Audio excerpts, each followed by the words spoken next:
সোনাইয়ে শতাধিক কংগ্রেস কর্মী মন্ত্রী পরিমলের হাত ধরে বিজেপিতে।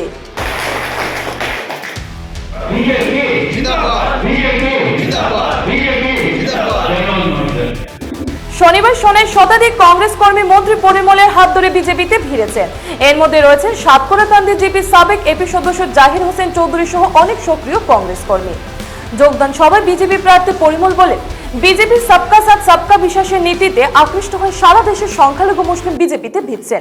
তিনি নরেন্দ্র মোদী সরকারের উন্নয়নমূলক কাজের খতিয়ান তুলে ধরে দেশের সার্বিক কল্যাণ উন্নয়নে ফের মোদীজিকে সহায়তা করে বিজেপিকে ভোট দেওয়ার আহ্বান জানিয়েছেন। সভায় জেলা সভাপতি বিমলেন্দু রায় মন্ত্রী পরিমল শুক্লবৈদ্যর প্রশংসা করে বক্তব্য রাখেন। সোনাই পৌরসভা সহ সভাপতি শাহরুল আলম পরিমলকে একজন সৎ আদর্শবান রাজনীতিবিদ আখ্যা দেন।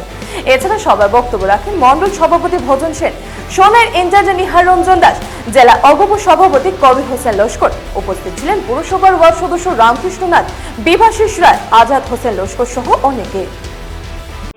একজন নিষ্ঠাবান একজন সৎ ব্যক্তিকে ওনারা যে মনোনীত করেছেন লোকসভা ইলেকশনের জন্য, এর জন্য আমি আমার শ্রদ্ধেয় প্রধানমন্ত্রী নরেন্দ্র মোদীজি ও মুখ্যমন্ত্রীকে অসংখ্য ধন্যবাদ জানাচ্ছি। আপনারা নিশ্চয় জানেন পরিমল শুক্লবৈদ্য মহোদয় বিগত 40 বছর থেকে রাজনীতি করেছেন। এই 40 বছরের মধ্যে উনি 5 বার বিধায়ক হওয়ার সাথে সাথে 2 বার আসামের বলিষ্ঠ মন্ত্রিসভা, আসামের ক্যাবিনেট মন্ত্রিসভায় উনি স্থান পেয়েছেন। এবং বিগত 40 বছরের মধ্যে সাধারণ জনসাধারণের কথা ছেড়ে দিলাম, ওনার যে ঘুর বিরোধী কংগ্রেস হোক ইউডিএফ হোক ওনার দিকে আঙ্গুল উঠাতে পারবে না। কারণ বিগত দিনে আমরা অনেক মন্ত্রীকে দেখেছি, অনেক এমএলএকে দেখেছি, যখন কোনো ট্রান্সফারের প্রয়োজন হয় চাকরির ক্ষেত্রে হোক ওনারা অজস্র করাপশন করেছেন। কিন্তু পরিমল শুক্লবৈদ্য একজন বেদাগ ব্যক্তি, নিষ্ঠাবান ব্যক্তি। এই ব্যক্তিকে জয়ী করা, আমি মনে করি উনি জয়ী হয়ে গিয়েছেন। শিলচর সমষ্টিতে ওনার জয়, আমি আজকের সবার মাধ্যমে একটা কথা আপনাদের কাছে বলছি, আমি চ্যালেঞ্জ দিয়ে বলছি, ওনার জয় শিলচর সমষ্টিতে হয়ে গিয়েছে।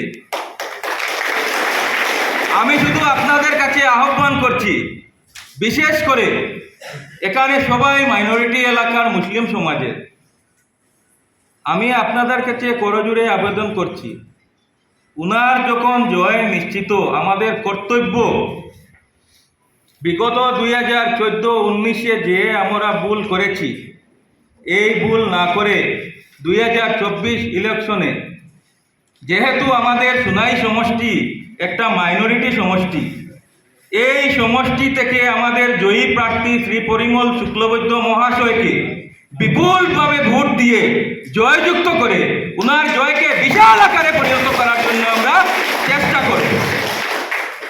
বন্ধুগণ, আপনারা নিশ্চয় জানেন বিগত দিনে কংগ্রেস দলের সরকার ছিল। আমার কথা এখনো একটা কথা মনে পড়ছে, তখনকার প্রধানমন্ত্রী আমাদের মনমোহন সিংয়ের কথা। 2014 ইংরেজিতে উনি একটা প্রেস বার্তায় বলেছিলেন, যদি ভারতবর্ষে ভারতীয় জনতা পার্টির সরকার আসে তথা আমাদের সদ্য প্রধানমন্ত্রী নরেন্দ্র মোদী যদি প্রধানমন্ত্রী হন, তাহলে ভারতবর্ষ ধ্বংস হয়ে যাবে, ডিজাস্টার চলে আসবে। বিগত 10 বছর থেকে আপনারা দেখতে পাচ্ছেন আমাদের সদ্য প্রধানমন্ত্রী নরেন্দ্র মোদীজি বিগত 10 বছরের মধ্যে আমাদের ভারতবর্ষে আমূল পরিবর্তন এনেছেন।